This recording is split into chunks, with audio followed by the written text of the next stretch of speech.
শূন্য পদে সর্বজনীন বদলির দাবিতে জাতীয় প্রেস ক্লাবের সামনে অবস্থান ও লং মার্চ কর্মসূচি পালন করেছেন শিক্ষকরা। এদিকে বদলির বিষয়ে আলোচনার জন্য ৬ জনের শিক্ষক প্রতিনিধি দলকে ডেকেছে শিক্ষা মন্ত্রণালয়। শিক্ষকরা জানিয়েছে, বর্তমান সরকার এনটিআরসি এর সুপারিশপ্রাপ্ত শিক্ষকদের বদলির প্রজ্ঞাপন জারি করেছে, যা নিরসন নয়, বৈষম্য সৃষ্টি করে শিক্ষক কর্মচারীদের হতাশ করছে। তাই সর্বজনীন বদলির প্রজ্ঞাপন জারি করতে হবে। এ নিয়ে একটি প্রতিবেদন তৈরি করেছে দৈনিক শিক্ষা.com, সেটি তুলে ধরবো আজকের এই ভিডিওতে। তাই আপনি যদি আমার চ্যানেলে নতুন হয়ে থাকেন, এরকম গুরুত্বপূর্ণ ভিডিও পেতে অবশ্যই চ্যানেলটি সাবস্ক্রাইব করে সাথে থাকুন। ভালো লাগলে লাইক, কমেন্ট, শেয়ার করুন। সম্পূর্ণ ধারণা পেতে ভিডিওটি না টেনে শুরু থেকে শেষ পর্যন্ত দেখুন। শূন্য পদে সর্বজনীন বদলির দাবিতে জাতীয় প্রেস ক্লাবের সামনে অবস্থান ও লং মার্চ কর্মসূচি পালন করছেন শিক্ষকরা। বদলি প্রত্যাশী এমপিওভুক্ত শিক্ষক ফোরামের ব্যানারে এ কর্মসূচি পালন করছেন তারা। এদিকে বদলির বিষয়ে আলোচনার জন্য ৬ জনের শিক্ষক প্রতিনিধি দলকে ডেকেছে শিক্ষা মন্ত্রণালয়। বিষয়টি দৈনিক শিক্ষা.com-কে নিশ্চিত করেছেন ফোরামের অন্যতম সমন্বয়ক রবিউল ইসলাম। রোববার ১৯ জানুয়ারি সকালে জাতীয় প্রেস ক্লাবের সামনে থেকে এই অবস্থান কর্মসূচি পালন করছেন শিক্ষকেরা।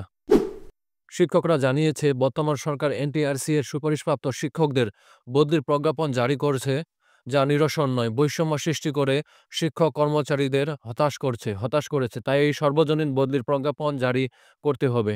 তারা জানায়, এমপিওভুক্ত হাজারো শিক্ষক নিজ নিজ এলাকা থেকে কয়েকশো কিলোমিটার দূরে সামান্য বেতনে চাকরি করে আসছে। দূরে চাকরি করায় তাদের নানা ধরনের সমস্যায় মানসিকভাবে চরম হতাশাগ্রস্ত হয়ে পড়েছেন, যার ফলে ক্লাসে পাঠদান কার্যক্রমের মনোযোগ নষ্ট হয়ে যাচ্ছে। অনেক শিক্ষক স্বজন হারানোর সংবাদ পেয়েও বাড়িতে গিয়ে জানাজা, কাফন দাফনের কাজে অংশগ্রহণ করতে পারে না, যা খুবই বেদনাদায়ক। শিক্ষকেরা জানান, বদলি প্রত্যাশীরা এই নীরব কান্না বুকে ধারণ করে মনোকষ্ট নিয়ে চাকরি করছেন, অথচ বদলি চালু করতে সরকারের কোনো আর্থিক বাজেটের প্রয়োজন নেই। ২০২১-এর এমপিও নীতিমালা আগে সব এমপিও নীতিমালায় এমপিওভুক্ত ইন্ডেক্সধারী শিক্ষকদের বদলি চালুর বিষয়টি উল্লেখ ছিল। ১ আগস্ট শুধুমাত্র এনটিআরসি এর সুপারিশপ্রাপ্তদের পারস্পরিক বদলির প্রজ্ঞাপন দেয়, যা ১% শিক্ষকেরও উপকারে আসছে না।